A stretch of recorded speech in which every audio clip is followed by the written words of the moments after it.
Phil Buddha, doing a Phil Buddha production. I am now going to talk about my team, Golden State Warriors. It's been a while. An ESPN article came out today on how Kevin Durant landed with the Golden State Warriors, and I know everybody wants to know the background information how it happened. It was written by the Turehoop TV podcast. Shout out to them. What they said was this. Okay, it said the Warriors knew that Kevin Durant wanted to go to Golden State. The problem with it was they weren't sure that Kevin Durant could break the hearts of OKC. And the thing is, it's like breaking up with an old girlfriend. You have heart, money invested into it. It's more like a divorce, if anything. And it seems like that once you committed so long to a certain place and, you know, it starts to feel like home, but you go around and you see, well, you know what, I've been living here for 8 years. I want to see what else the world's like. And then I ran to, you know, a couple of different places and met a couple of different new people. I'm like, I'm going to try that one. I want to try that one. I want to ride that one. And you get your shoot your pick. So that's what free agency was like. But anyway, back to the article. Now, due to the salary cap with the TV money coming in, it landed kind of a weird thing in the NBA where that $25 million will be added to the cap space, which makes plenty of room for someone like Kevin Durant to join the Warriors. Now, to let you know how their team breaks down, the Warriors have had a team-friendly contract with Steph Curry and Draymond Green and Klay Thompson. They all signed contracts before the new money kicked in. So they were superstar players. They got paid for less. So they pretty much they got those, all three of them locked in for a deal compared to what everybody else is getting them for. So that leaves the big money for Durant. And they'll make up their money on next year's contracts. But the recruitment process started when Durant decided to go to Super Bowl when he had his weeks off in February. And the Super Bowl was in, guess what? Santa Clara, California, backyard of Santa Cruz Warriors, Golden State's backyard. And he decided to get credentials as a photographer. And on the sidelines, he saw Steph and Draymond banging the Panther drum. So, seeing how the Panthers were getting whooped, I'm sure there's a lot of storytelling and talking going on about what their team will look like with KD on it. And, you know, how much better they could be, how much better it would be for all of them together.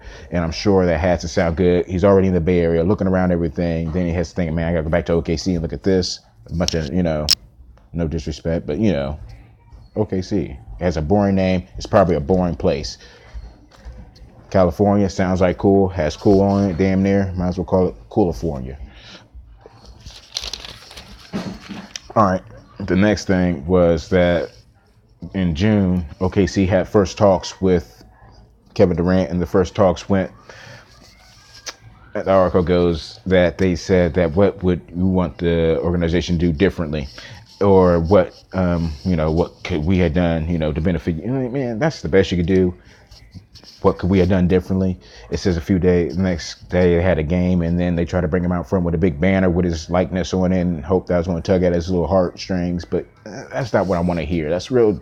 I mean, it's more heart sinking than anything. I expected you to tell me you're going to bring in some more players, and all they had to offer was they said they're going to try and bring in Al Horford, and that's not a big whoop to me. And Ibaka being gone, you know, what you could have done for me, could have done differently, is got rid of Ibaka, kept Harden, and then eventually got rid of Westbrook and found somebody who's going to give me the ball.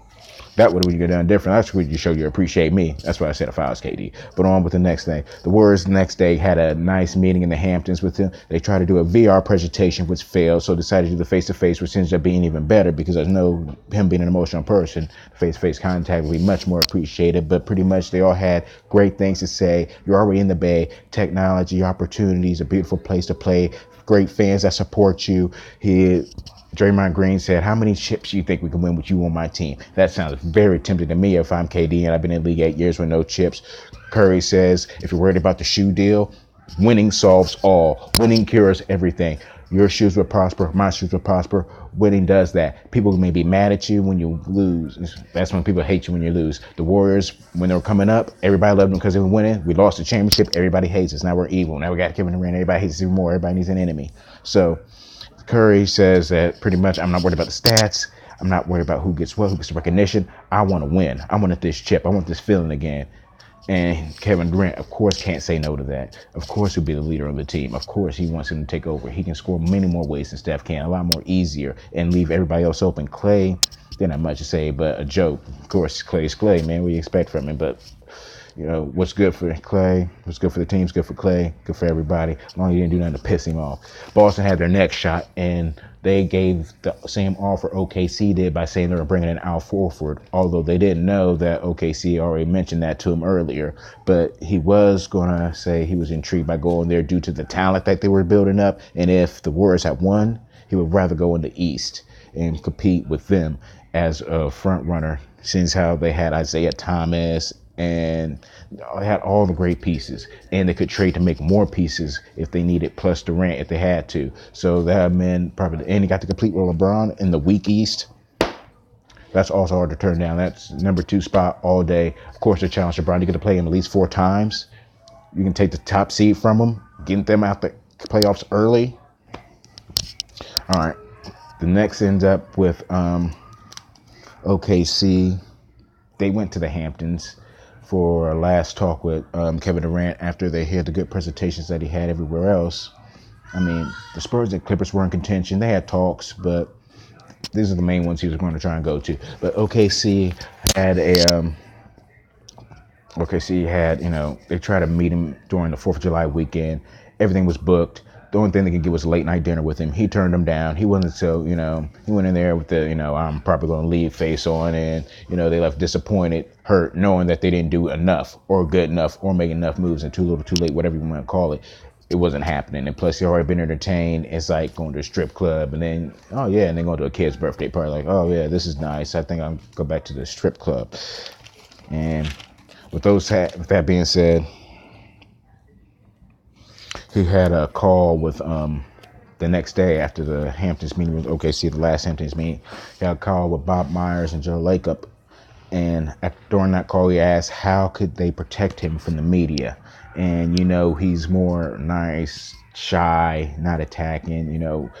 If he can see how a lot of people throwing their negative energy towards him will make him feel shut down, hurt, whatever, instead of, they had to come up with a way to motivate him to be like, you know what, all that negative energy is going to do nothing but boost you, make you work harder, make you prove them wrong, which is mainly any great motivation. When you say someone who's already great, not good enough, and then you have the nerve to add more negativity to it, like they can't do it, and then you're talking about this, that, and the third, knowing that they're great, talking to the greatest, a great collection of players, a great talent, and people are hating on him. Probably for the better for them, to strive them to new levels, new heights, to succeed us to where we need to go. And the Warriors play tonight, and therefore I hope this video helps motivate us a little bit. Hope motivate other Warrior fans to know that we're going to be strong for the next couple years. Ooh, beautiful move. This is a game where we tore up Toronto.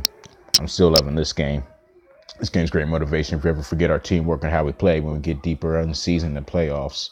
But anyway, with that being said, that's pretty much all the article in it. If you ask me my opinion about the whole thing, I think he knew he wanted to.